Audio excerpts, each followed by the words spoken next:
안녕하십니까. 코끼리 내과 인공신경실 문순환 간호과장입니다. 오늘 강의 주제는 만성 콩팥병 합병증 및 관리에 대해서 말씀드리겠습니다. 먼저 강의에 앞서 제 소개를 간략히 드리겠습니다. 이전에는 서울백병원, 동아대병원에서 그리고 현재는 코끼리 내과에서 근무하고 있습니다. 26년의 신장실 경험으로 한우분들의 안전한 투숙 생활에 도움이 될 만한 정보를 드리고자 합니다.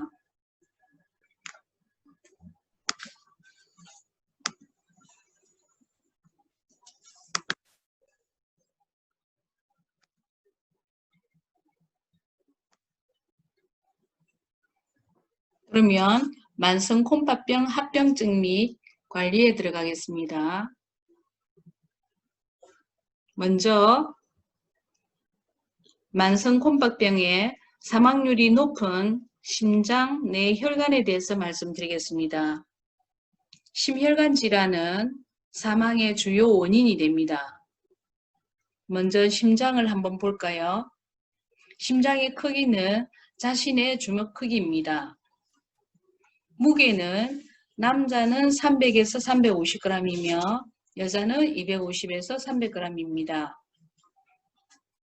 심장은 근육으로 형성되어 있고 펌프 기능을 하며 혈관을 통해 혈액을 여러 조직에 공급합니다. 혈액은 산소와 영양소를 조직에 공급하고 이산화탄소와 노폐물을 제거합니다. 두 번째로 혈압은 무엇일까요?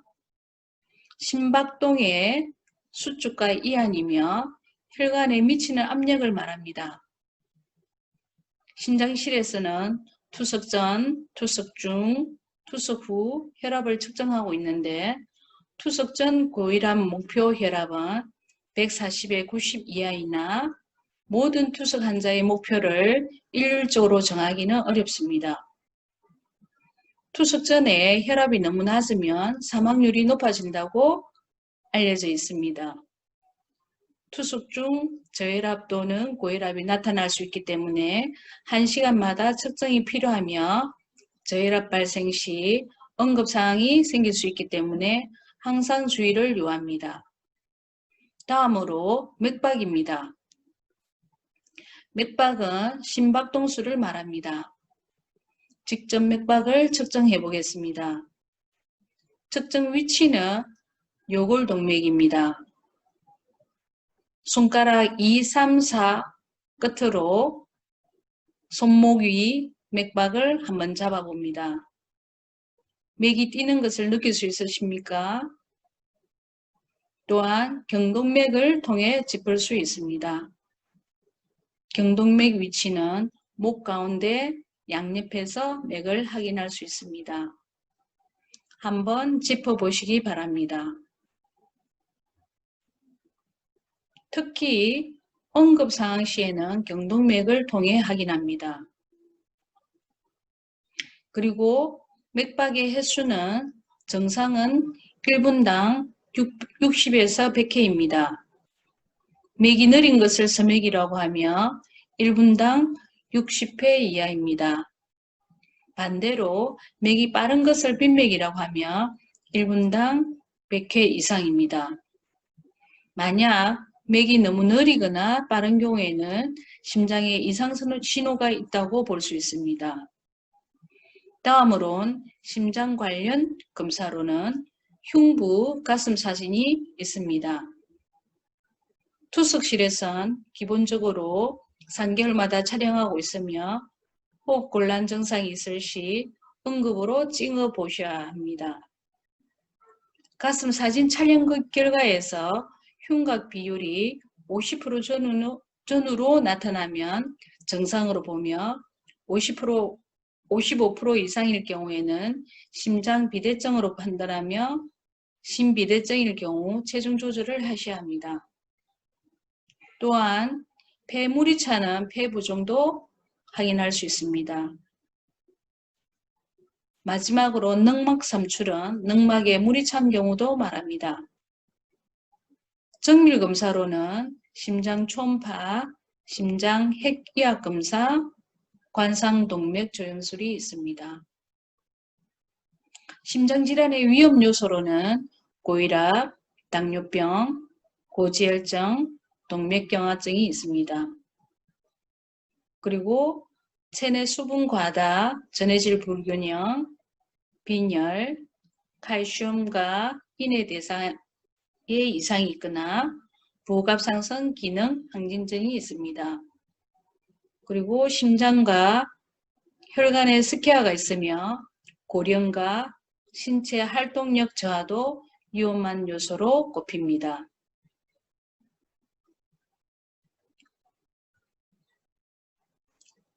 심장질환에 대해서 말씀드리겠습니다. 첫 번째, 자심실 비대증입니다. 이는 왼쪽 심장이 커진 상태입니다. 자심실 비대증의 관리로는 고혈압 조절, 체내 수분 조절을 하셔야 하며 빈혈도 교정해야 합니다. 고인산 혈증도 교정해야 되는데 칼슘 곱하기 인 수치가 65 이하로 유지해야 합니다. 두 번째로 고지혈증입니다. 고지혈증은 콜레스테롤, 저밀도 콜레스테롤, 중성지방 수치를 조절해야 합니다. 세 번째, 협심증입니다.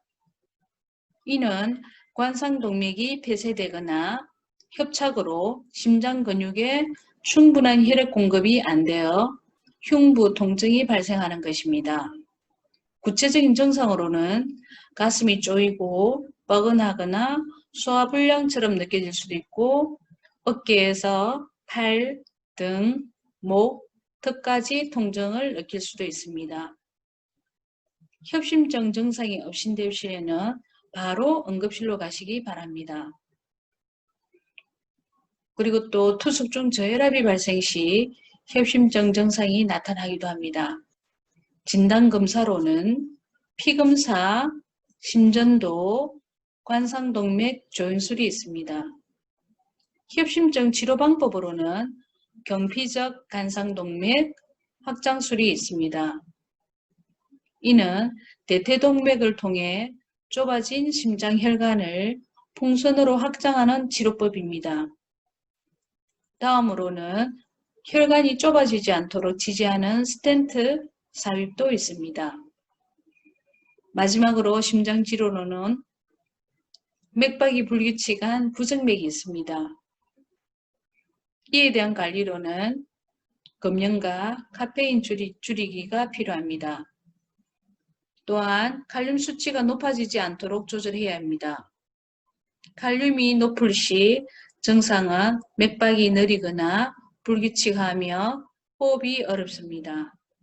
위험한 증상일 수 있으니 칼륨약을 섭취해 보거나 증상이 개선되지 않을 시에는 응급실로 가시기 바랍니다.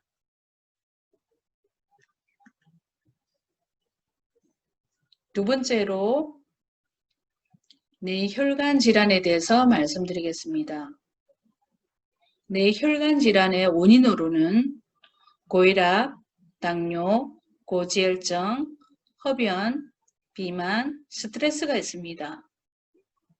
증상으로는 심한 두통, 어지러움, 균형 감각이 상실이 있습니다.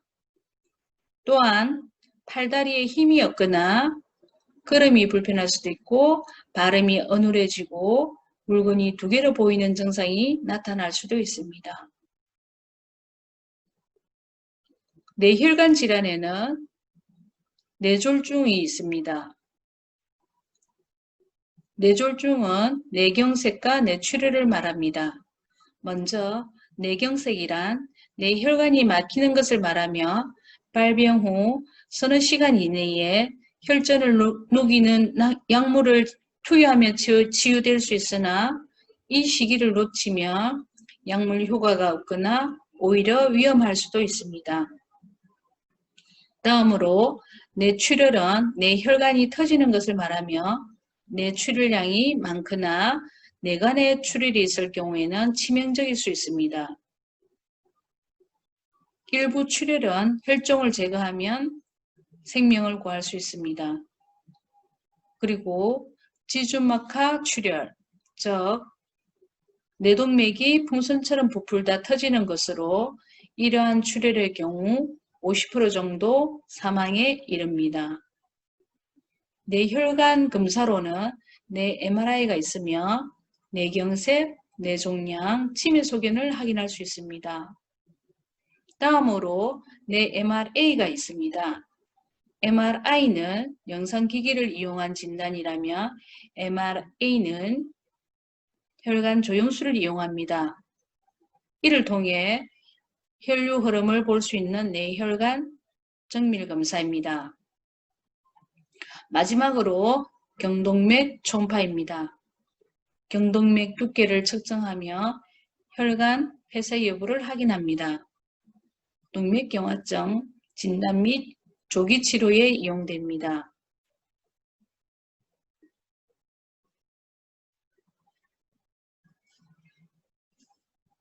다음으로는 투숙가 생활에서 건강을 부르는 식이요법에 대해서 말씀드리겠습니다. 첫 번째로는 단백질 섭취 조절입니다. 단백질은 생명 유지에 필요한 필수 영양소입니다. 부족하면 빈혈과 영양결핍이 옵니다. 빈혈은 투석실에서 헤모글로빈이 8 이하이면 수혈에 도움을 받아야 할 수도 있고 적정 헤모글로빈 수치는 11에서 12로 유지하시면 좋겠습니다. 영양결핍은 알부민 또는 인이 너무 낮은 경우도 연관성이 있습니다. 반대로 단백질이 과다할 시에는 혈액 수치상 노폐물이 상승하여 요독증이 오며 칼륨도 상승합니다. 그러면 적절한 단백질 섭취에 대해서 말씀드리겠습니다. 소고기, 돼지고기, 닭고기, 오리고기 같은 육류는 1회 섭취 시 계란 한두 개 크기의 소량만 섭취하십시오. 그리고 계란, 두부, 우유에도 단백질이 있기 때문에 허용량만 드시기 바랍니다. 계란은 하나, 두부는 4분의 1모, 우유는 반컵입니다. 생선, 즉 조기, 갈치, 고등어, 가자미, 명태, 꽁치, 오징어, 장어 등은 1회 섭취 시 한 토막 정도의 양으로 섭취합니다. 조개류는 데쳐서 양을 적게 드셔야 합니다. 참고로 육고기나 회를 드실 때는 소스나 쌈장에 찍어 드시고 야채는 삼가하시며 고기는 적게 식사와 함께 드시면 됩니다. 두 번째로 인섭취 조절에 대해서 말씀드리겠습니다. 이는 칼슘과 함께 뼈를 구성하는 무기질이라고 합니다. 이는 혈액 중에 존재하며 신경과 근육 활동을 도와줍니다. 인이 많은 식품은 피하셔야 될 것 같습니다. 고기, 계란, 우유가 있으나 이는 단백질이 포함되어 있으므로 허용량만 섭취하시면 됩니다. 노란콩, 검정콩, 녹두, 미숫가루, 콩국은 삼가하셔야 합니다. 현미, 찹쌀, 검정살, 보리쌀과 같은 짝꿍류는 삼가하시고 쌀밥이나 흰떡 섭취는 가능합니다. 고두, 땅콩, 잣 같은 견과류는 피합니다. 칼국수, 라면, 자장면 같은 밀가루 음식은 꼭 피하시도록 노력하십시오. 더불어 빵, 피자, 햄버거, 탕수육, 만두 같은 인스턴트 음식도 주의하십시오. 멸치, 일미, 지포 같은 근어물은 수량 드시고 어묵도 많이 드시지 말며 음료로는 콜라는 꼭 피하시기 바랍니다.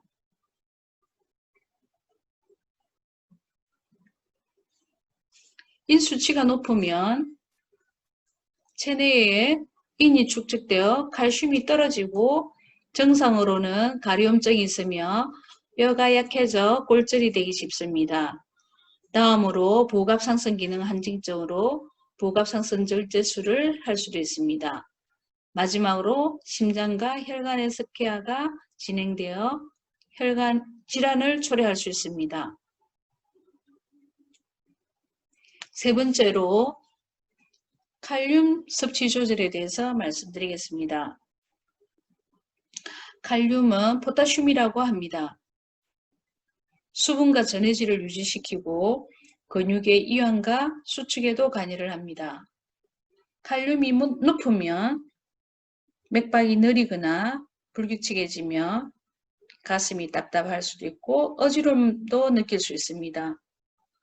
그리고 팔다리에 힘이 없거나 부분마비도 올 수 있습니다. 심각할 경우에는 심장마비도 초래합니다. 칼륨 조절을 어떻게 해야 할까요? 첫 번째, 채소류는 물로 데쳐야 칼륨을 30에서 50% 정도 제거할 수 있으며 데칠 수 없는 채소는 충분한 물에 2시간 이상 담근 후 드시기 바랍니다. 특히 꼭 주의해야 할 채소로는 상추, 깻잎, 고추, 오이, 감자, 고구마, 옥수수, 밤이 있습니다.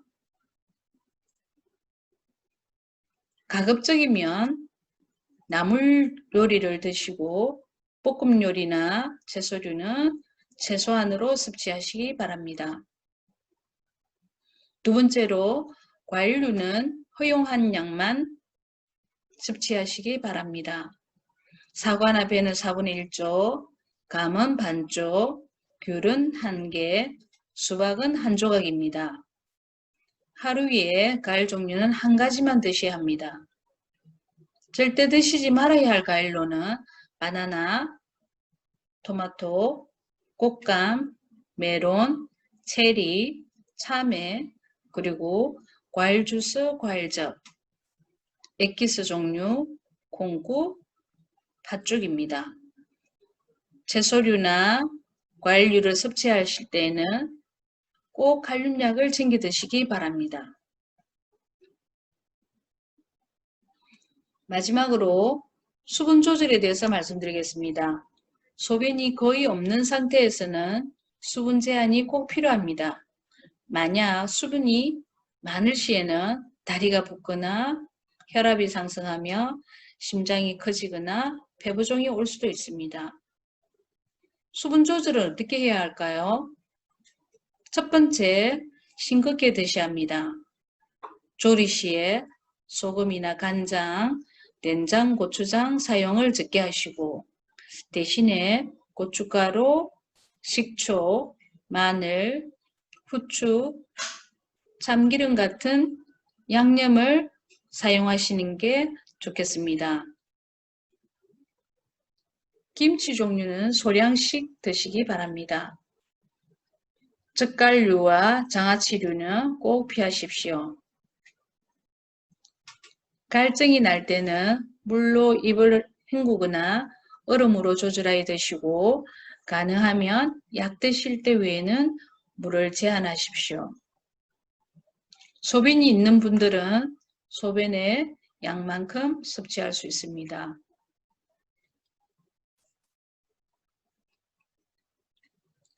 지금까지 말씀드린 식이요법 관련 요약을 정리해드리면 첫째, 적게 드시더라도 하루 3끼 식사는 하십시오. 둘째, 반찬은 싱겁게 골고루 조금씩 드셔야 하며 국은 국물 대신 건더기만 드십시오. 셋째, 칼륨과 인이 높은 음식은 항상 주의하십시오. 넷째, 물은 최소한으로 드시고 다섯째, 규칙적인 생활과 주 3, 4일은 1시간 이내에 걷기나 스트레칭 등 가벼운 운동을 하십시오. 아직도 코로나19는 진행 중입니다.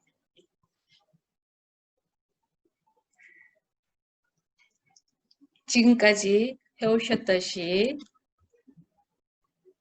개인 수칙을 잘 지키시고 긍정적인 생각으로 건강한 투숙 생활을 함께 해 나갈 수 있도록 저희 어르신과 한우분들은 신뢰와 의지를 가지고 의사소통할 수 있는 신장실이 될 수 있도록 서로 최선을 다하겠습니다. 제 강의를 들어주셔서 감사합니다. 건강하십시오.